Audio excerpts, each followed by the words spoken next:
think my conclusionary remarks is very similar with what you're saying. I'm going to use the word shmata. To not make a shmata out of yourself. In other words, a lot of times, for the sake of supposed shalom, you let things go. You let things, whether it's ideas of policy as a shliach or as a Chabad chassid, or whether it's a situation that you're going through someone and you say, you know what, I don't want to fight this, so I'm going to let the other person get their way and get along for the sake of shalom.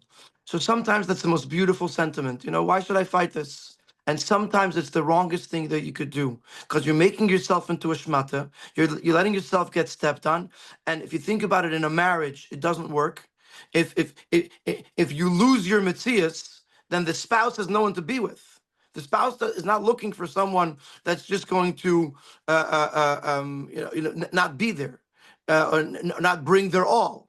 They want someone of sometimes they'll butt heads, but that's because when there's two full-fledged people, like there's a chassid of the Alter Rebbe, Reb Zalman Zezmer. He used to say to his Yetzer Hara, you're trying to convince me to do an Aveda? You know who I am? I'm a chassid of the Alter Rebbe. When we make a shmata out of ourselves, whatever that means for you, you're basically saying to the Eibishter, this was a defected creation. You created a person that doesn't have the keiches to fight, doesn't have the keiches to stand up for himself. I'm a shmata.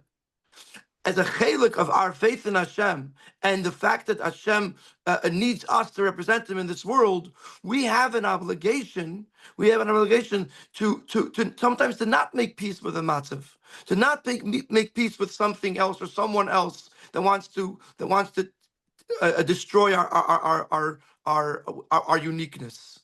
So on the one hand, there is an obviously an incredible advantage to shalom. Usually that is when the kedusha is involved and when bittul is involved, etc., etc. But then there is always and this I think is like the more unique message of the sikha, is that as a child of the Eibishter, as a creation of the Eibishter, you have an obligation to yourself and to your Creator to not make peace with a matziv or with a person that by doing so would rob the Eibishter of what he wants in this world.